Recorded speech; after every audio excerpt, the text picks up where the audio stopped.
இந்த சிவன் கோயிலில் ஒரு பெரிய அதிசயம் இருக்கு. இந்த சிவன் கோவிலில் என்னன்னா, இந்த நால்வர்கள் பாடியிருக்கிறாங்க. சில கோவில்களில் சிவன் கோயிலில் நால்வர்கள் பாடப்பட்ட கோவில், சில பேர்கள் பாடப்பட்ட தலங்களில் இருக்குன்னு நம்ம நிறைய வரலாறுகளில் படிச்சிருப்போம், பார்த்தோம். அந்த மாதிரி இந்த கோவிலுக்குள்ள என்னன்னா, ஒரு மனிதனுக்குள்ள நால்வருங்கிறது ஒரு அனுபவம் இருக்கு. உடலுக்குள்ள நால்வருங்கிறதே உடலுக்குள்ள ஒரு அனுபவம். அந்த நால்வருடைய செயல் என்னன்னு கேட்டீங்கன்னா, இதை ஒரு இசைன்னு சொல்லுவாங்க.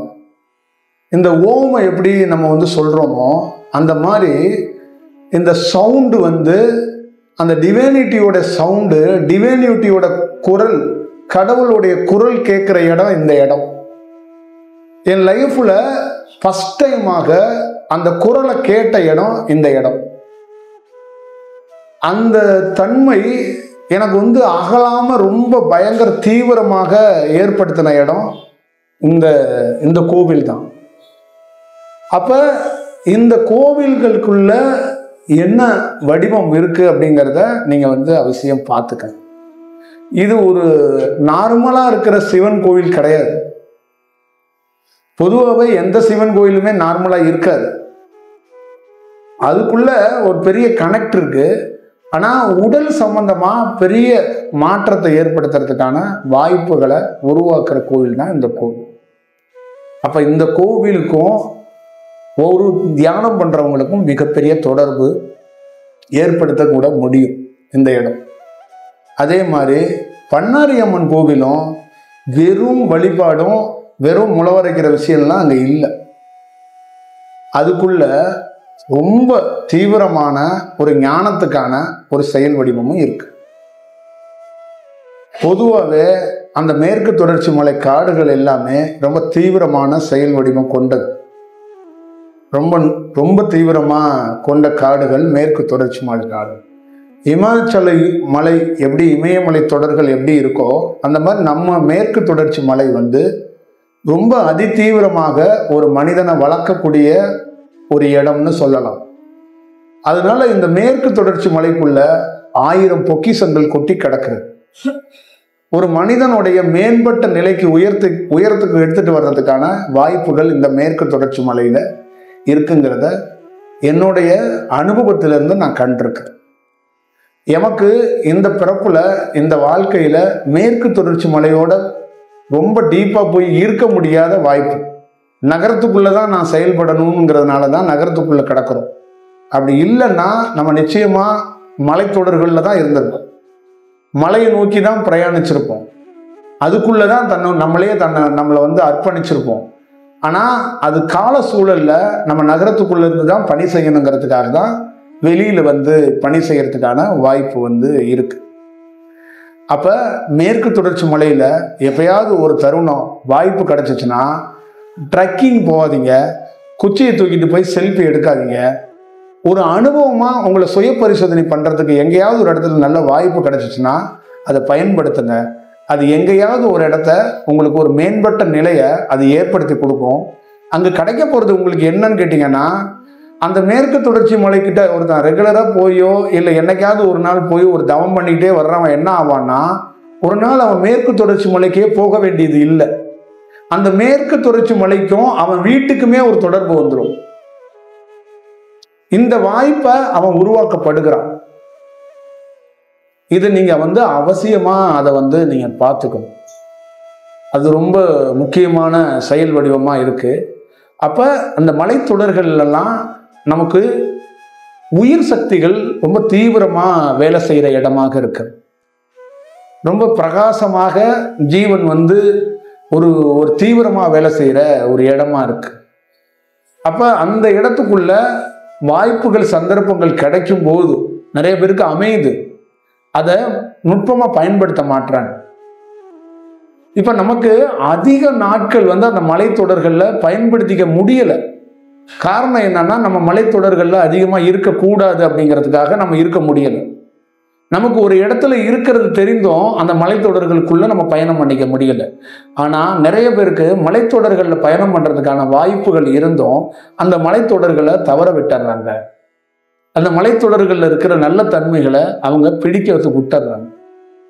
அதை அவசியமாக அதை நீங்க பார்த்துக்கிட்டா ரொம்ப நல்ல வடிவமா இருக்கும். அதே மாதிரி நமக்கும் உயர்ந்த செயலாக நாகங்களுக்கும் பெரிய தொடர்பு இருக்கு. இதை மறுத்திடவே முடியாது. ஒரு விஞ்ஞானமாகவும் நம்ம ஒரு ப்ரூஃபாக சொல்றோம். என்னைக்காவது ஒரு நாள் இது கண்டிப்பா ப்ரூவ் ஆகும். இது உறுதியான தகவலாக மாறும். நிறைய ஆற்றல் கொண்ட யோகிகள் நாகத்து உடலை அதிகமாக பயன்படுத்தி இருக்கிறாங்க.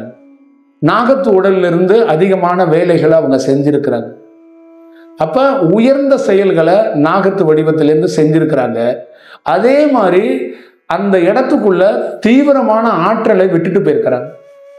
அந்த தீவிரமான ஆற்றல் நம்மளை போன்ற சாதாரண மனிதனாக வரப்பட்டவனுக்கு அந்த மாற்றம் கிடைக்கிறதுக்கு அந்த நாகங்கள் தான் உதவியா இருந்திருக்கு. அந்த பேரு செயலாக இருந்திருக்கிறத என்னுடைய வாழ்க்கையில நான் நிறைய இடங்கள்ல நான் கண்டிருக்கிறேன். அதை நம்ம நேரடியாக பார்த்துருக்கோம். அது ரொம்ப முக்கியமான செயல் வடிவமாக இருக்கு அப்படிங்கிறத நீங்க அவசியமா பார்த்துக்கோ. அப்ப தியானம் பழகிற ஒவ்வொருத்தருக்குள்ளேயும் என்னன்னா, உங்க லைஃப் கஷ்டம் எல்லா சூழல்களும் இருக்கும். ஆனா அதை தாண்டி உங்ககிட்ட ஒரு நிஜம், ஒரு யாராலையும் கண்டுபிடிக்க முடியாத ஒரு உண்மைத்தன்மை இருக்கு. உங்களை நீங்க மறைக்கப்பட்டிருக்கீங்க. உங்களுக்கும் எனக்கும் இருக்கிற தொடர்பு என்னன்னு கூட உங்களுக்கு தெரியாது. அதே மாதிரிதான் உங்களுக்கும் இந்த கோவிலுக்கும் என்ன தொடர்புங்கிறதே தெரியாது. உங்களுக்கும் இறைவனுக்கும் என்ன தொடர்புங்கிறதே உங்களுக்கு தெரியாது. ஒரு நாள் இந்த மறைப்பு அழகா விலகப்படும். அந்த விலகிறத நீங்க கண் கொண்டு பார்ப்பீங்க.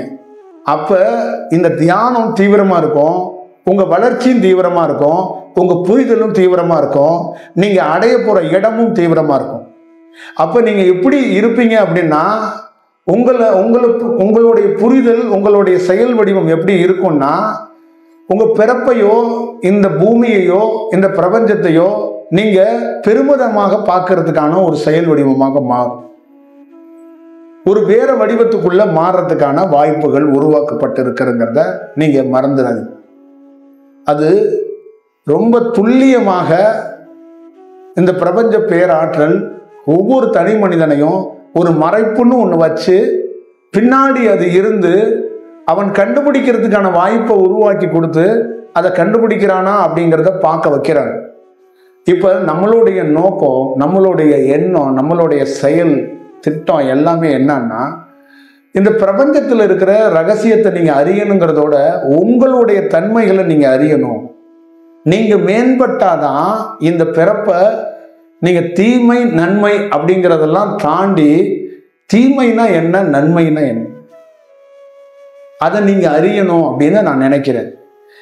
ஏழையா நீங்க இருக்கிறீங்க, பணக்காரனா அதே நீங்க மாறுறீங்க.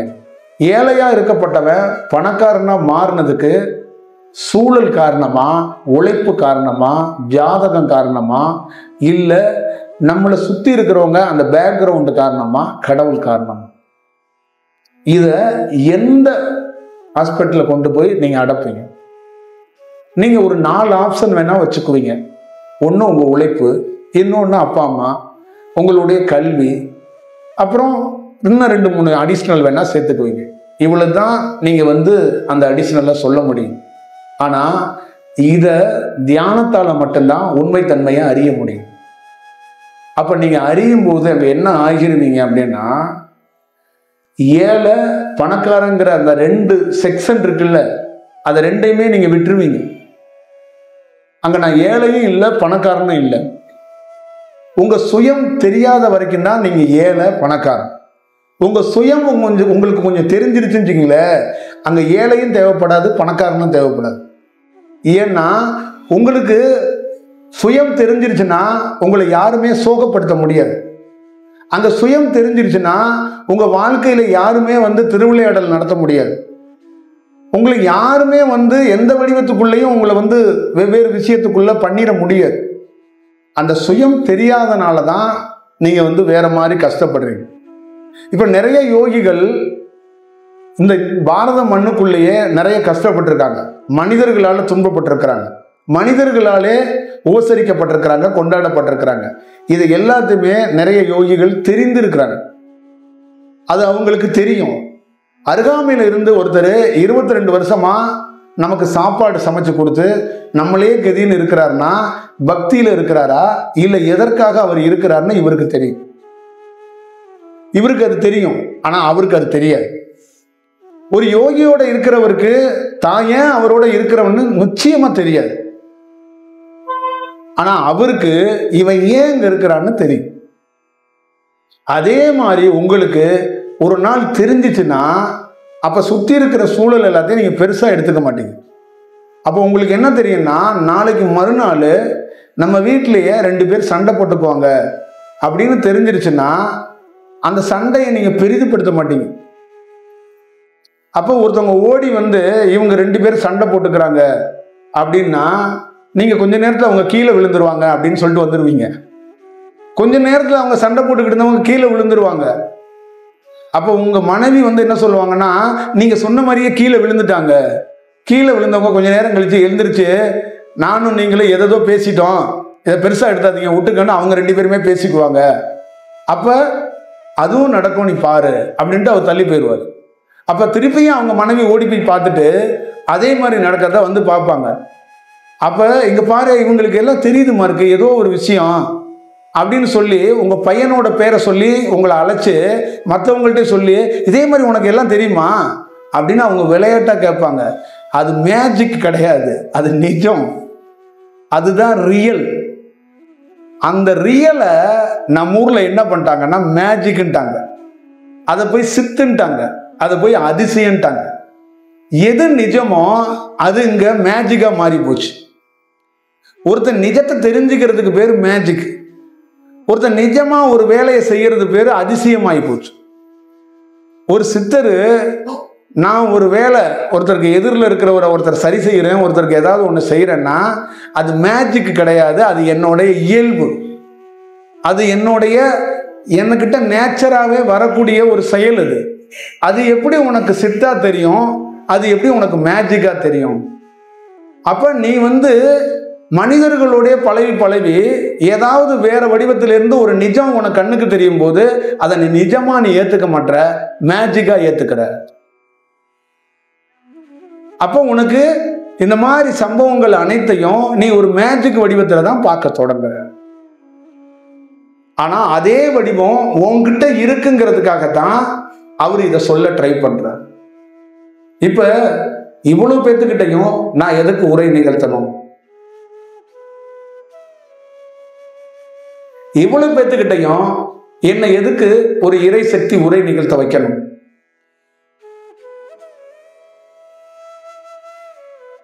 உங்ககிட்ட ஒரு நிஜம் இருக்கு, இன்னைக்கு இல்லைனாலும் என்னைக்காவது தெரியும், அதுக்கு வாய்ப்பு இருக்கு. அதுக்காகத்தான் இந்த உரையை நிகழ்த்த வைக்கிறாங்க. அப்படி இல்லைன்னா இதையா உங்ககிட்ட இங்க பேச வைக்க போறாங்க? அப்படி இல்லைன்னா எதுக்கு ஒரு புத்தகத்தை எழுதி உங்க கையில கொடுக்க போறாங்க? விலாசம் தொலைச்சிட்டு அலையிறவங்களுக்கு தானங்க யாராவது உதவி பண்ணி நீங்க தேடுற அட்ரஸ் 3ஆம் நம்பர் அடுத்த தெருவில் இருக்குன்னு சொல்லுவாங்க. விலாசத்தை தொலைக்காதவனுக்கு யார் உதவ போறா? இப்ப இந்த உலகத்துல இருக்கிற எல்லா மனிதனும் சொந்த விலாசத்தை தொலைத்தவன். அப்ப சொந்த விலாசத்தை தொலைத்தவனுக்கு விலாசத்தை கண்டுபிடிக்கிறதுக்கான வாய்ப்பை அவன் விலாசத்தை அவனும் தொலைச்சிருந்தவன் கண்டுபிடிச்ச யோகி அனுபவமா எழுதுறான், பேசுறான், சொல்றான். இந்த வடிவத்திலிருந்து அணுகிட்டோம்னா நிச்சயமா சாதிக்கலாம். அதுக்குள்ள இருக்கிற உண்மைத்தன்மை என்னன்னு தெரிஞ்சுட்டோம். உங்களுடைய பணி எதுவும் கெட்டு போறது கிடையாது.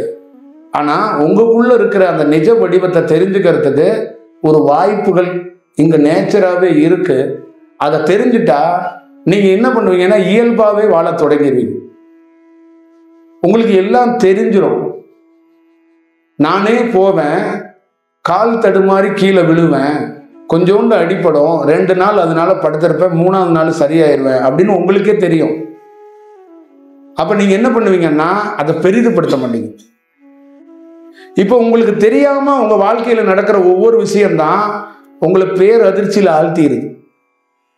உங்களுக்கு தெரிஞ்சு நடக்கிற எந்த விஷயமே அதிர்ச்சியில் ஆழ்த்தாது. ஒரு மேட்ச் ஆரம்பிக்க போதுன்னா எவனோ ஒருத்தன் தோத்துருவாங்கிறது தெரியும்.